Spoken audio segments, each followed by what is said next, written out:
Good morning students, welcome to our channel Academia Ambala. So today we will discuss PN junction diode. So what is PN junction diode? When a p-type semiconductor is joined to an n-type semiconductor such that the crystal structure remains continuous at the boundary, the resulting arrangement is called as PN junction diode or a semiconductor diode.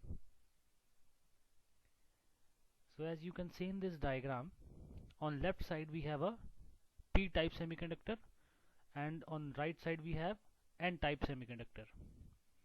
So in p-type semiconductors we have holes as majority charge carriers. We have mobile holes, and these mobile holes are denoted by these black dots, and these blue colored circles are immobile negative impurity ions. Negative sign is for negative charge on immobile negative impurity ions. And on right side, on n side, these pink dots shows mobile electrons or majority charge carriers, and green circles show immobile positive impurity ions. So on the left side we have holes as majority charge carriers, and on the right side we have electrons as majority charge carriers. So when we place these p and n type semiconductors in this manner, a PN junction diode is formed, and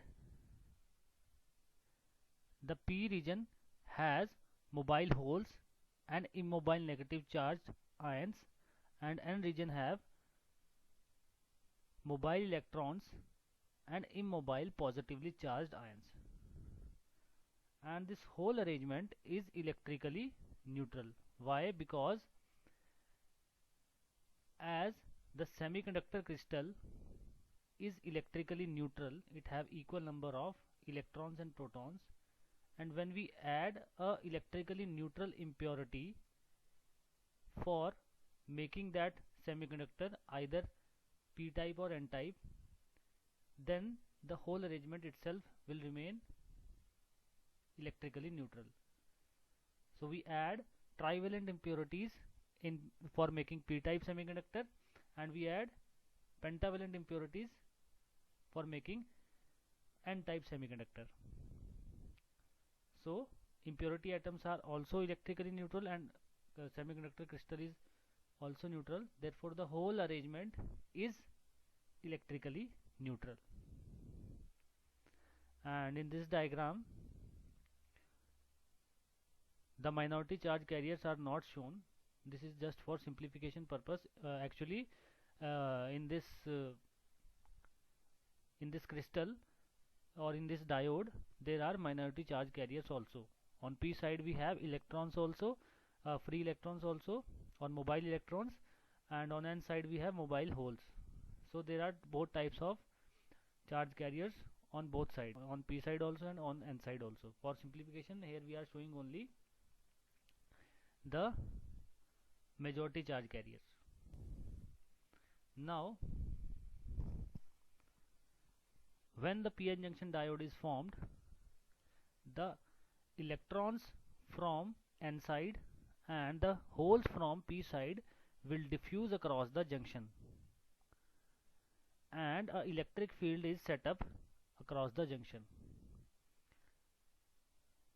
So as you can see, the electrons from n side and holes from p side diffuse across the junction, and they combine with each other.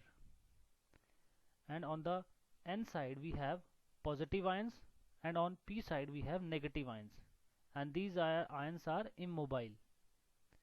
So when the majority charge carriers diffuses across the junction, they leave behind the immobile ions, and the region near the junction in which these immobile ions are present is called as depletion region. And because of these immobile ions there is a electric field set up across the junction. the electric field has the direction from positive to negative as shown in this diagram.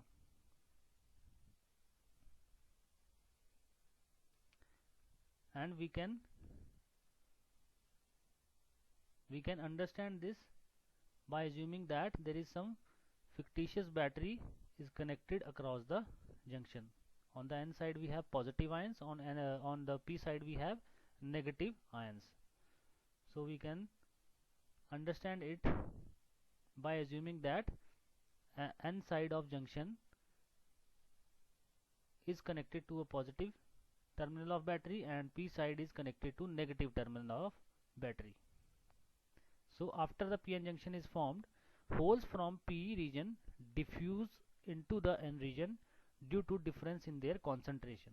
So the diffusion of electrons and holes across the junctions takes place because of difference in the concentration of charge carriers. Secondly, the free electrons from N region diffuse into P region due to same reason. The reason is same because of difference in the concentration. Third is holes and free electrons combine near junction.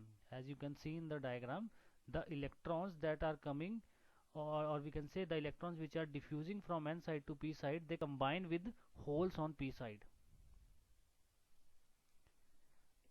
And each recombination eliminates an electron and hole. As electron and hole recombine, so the electron hole pair is eliminated. Fifth is the uncompensated negative immobile ions in the P region do not allow any more free electron to diffuse from N region.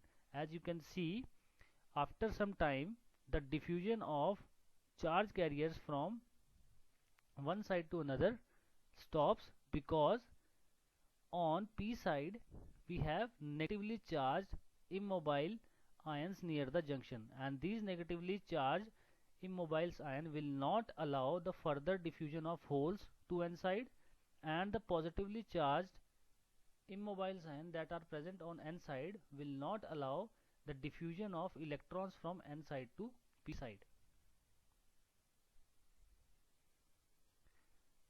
And the uncompensated positive mobile ions in N region do not allow any more holes to diffuse from P region. The positive donor ions in the N region and the negative acceptor ions in the P region are left uncompensated. So the region containing the uncompensated acceptor and donor ions is called as depletion region, because this region is devoid of mobile charge carriers. So as you have seen in the previous diagram, that the region where the immobile ions are present is called as depletion region. Why it is called as depletion region? Because it is depleted of the mobile charge carriers. It does not contain any mobile charge carriers. It is depleted of mobile charge carriers.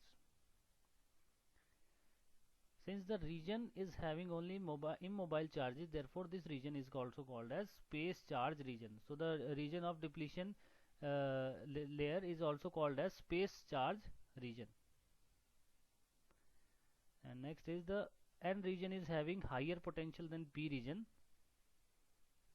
So the electric field is set up across the depletion layer or across the junction from positive to negative, or from N side to P side. So the difference in the potential between P and N region across the junction makes it difficult for the holes and electrons to move across the junction. This acts as barrier and hence called potential barrier or height of the barrier. And the physical distance between one side and the other side of barrier is called as width of barrier. Next is the potential barrier for silicon is approximately 0.7 volts, and for germanium it is 0.3 volts. So the potential barrier opposes the motion of majority charge carriers. So initially when the junction is formed, the majority charge carriers will diffuse across the junction, but after some time this diffusion of majority charge carriers will stop because a potential barrier is set up across the junction, and this, because of this potential barrier, the diffusion of majority charge carriers will stop. But few majority charge carriers which have higher energy can diffuse across the junction because they have enough energy to overcome the potential barrier, and the potential barrier that is set up across the junction will help the minority charge carriers to move from one side of junction to other. The electric field that is set up across the junction because of diffusion of charge carriers will help minority charge carriers to move from one side of junction to other, and this current, the current because of movement of the minority charge carriers in opposite direction is called as a reverse leakage current. Okay, thank you students.